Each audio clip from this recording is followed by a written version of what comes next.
தூத்துக்குடி அருகே குடியிருப்புகளை அகற்றிவிட்டு மழைநீர் வடிகால் பாலம் அமைக்கும் நடவடிக்கையை கைவிடக் கோரி பொதுமக்கள் சாலை மறியல் போராட்டத்தில் ஈடுபட்டனர். தூத்துக்குடி மாவட்டம் மாப்பிள்ளை ஊரணி பஞ்சாயத்துக்கு உட்பட்ட ஆரோக்கியபுரம் பகுதியில் தெற்கு சோட்டையன் தோப்பு சேதுபாதை சாலை உள்ளது. இங்கு மழைநீர் வடிகால் பாலம் அமைக்க மாவட்ட நிர்வாகம் நடவடிக்கை எடுத்து வருவதாக கூறப்படுகிறது. இந்த பாலம் அமைக்கப்பட்டால் ஆரோக்கியபுரம், ஐயர்விளை, ராஜபாளையம் உள்ளிட்ட பகுதிகளில் உள்ள 1000க்கும் மேற்பட்ட வீடுகள் அகற்றப்படும் என தெரிகிறது. இதனால் மழைநீர் வடிகால் பாலம் அமைக்க அப்பகுதி மக்கள் எதிர்ப்பு தெரிவித்து வருகின்றனர். மேலும் இந்த நடவடிக்கையை உடனடியாக கைவிட வேண்டும் என்று வலியுறுத்தி சாலை மறியலில் அவர்கள் ஈடுபட்டனர். இதுகுறித்து தகவல் அறிந்து அங்கு சென்ற தாளமுத்து நகர் காவல் நிலைய போலீசார் போராட்டத்தில் ஈடுபட்டவர்களிடம் பேச்சுவார்த்தை நடத்தியதை தொடர்ந்து போராட்டம் கைவிடப்பட்டது.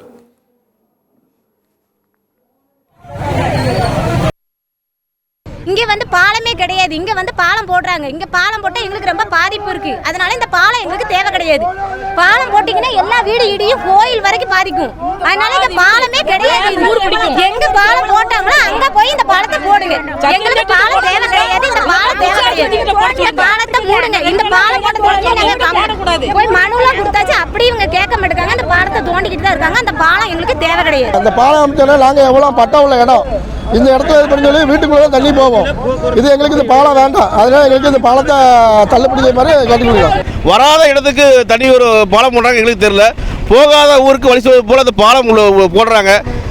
தமிழக அரசு, மாவட்ட காவல்துறை மற்றும் மாவட்ட நிர்வாகம் உடனடியாக தலையிட்டு இந்த தேவையில்லாத இடத்தில் கட்டப்படும் ஒரு வீணான ஒரு பாலத்தை மக்கள் பணம் வீணாக தடுக்க வேண்டும். இந்த மக்களுக்கு உடனடியாக தீர்வுகள் கிடைத்து ஒரு அமைதியான சூழ்நிலையை நிலவ வேண்டும் என்று இந்த ஊர் மக்கள் சார்பாகவும் அருகில் உள்ள அனைத்து கிராம மக்கள் சார்பாகவும் கேட்டுக்கொள்கிறேன்.